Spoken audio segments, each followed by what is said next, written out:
ये बच्चा सुबह नींद से उठता है और टीवी के पास जाता है। वहां पर हवाई जहाज के वीडियो देखने लगता है और नाचते नाचते सोचता है कि वह भी एक दिन हवाई जहाज में बैठे। हवाई जहाज में बैठने के लिए वह रोज अपनी गुल्लक में पैसे डालता था।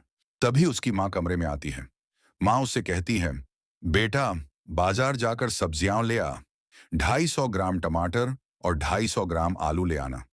फिर बच्चा सब्जी लेने निकलता है, लेकिन जाते जाते वह एक मैदान में पहुंचता है। बच्चा थैला फेंक कर दौड़ जाता है और वहां फुटबॉल खेलने लगता है। वह फुटबॉल का एक्सपर्ट था। उसी समय रोनाल्डो उस रास्ते से आता है। रोनाल्डो रुकता है और बच्चे को खेलते हुए देखता है।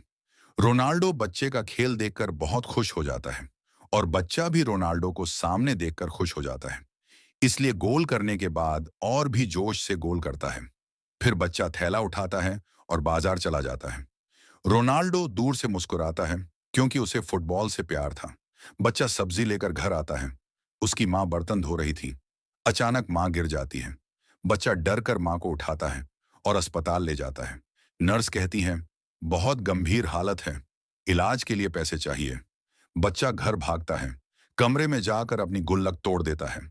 उसमें से सारे पैसे निकालकर अस्पताल पहुंचता है। नर्स ऑपरेशन की तैयारी कर रही थी। बच्चा सारे पैसे उसके हाथ में रख देता है। नर्स कहती है, बेटा, इतने पैसों से इलाज नहीं होगा, 10 लाख रुपये लगेंगे। तभी रोनाल्डो अस्पताल के सामने से गुजर रहा था। उसे रोने की आवाज सुनाई देती है। वह खिड़की से देखता है।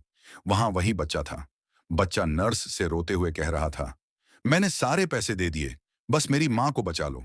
रोनाल्डो पहचान जाता है कि ये वही बच्चा है जो अभी मैदान में खेल रहा था। बच्चा बाहर निकल जाता है। तभी रोनाल्डो अंदर आता है और नर्स को सारे पैसे देकर मां का इलाज कराता है। इलाज के बाद मां ठीक हो जाती है और उठकर बैठ जाती है। तभी बच्चा अंदर आता है। बच्चा मां को ठीक देखकर बहुत खुश हो जाता है और रोनाल्डो को देखकर और भी खुश हो जाता है। फिर रोनाल्डो बच्चे को बुलाता है और एयरपोर्ट ले जाता है। सामने खड़ा था हवाई जहाज। बच्चा जहाज देखकर खुशी से झूम उठता है। दोनों जहाज में बैठते हैं। जहाज उड़ान भरता है।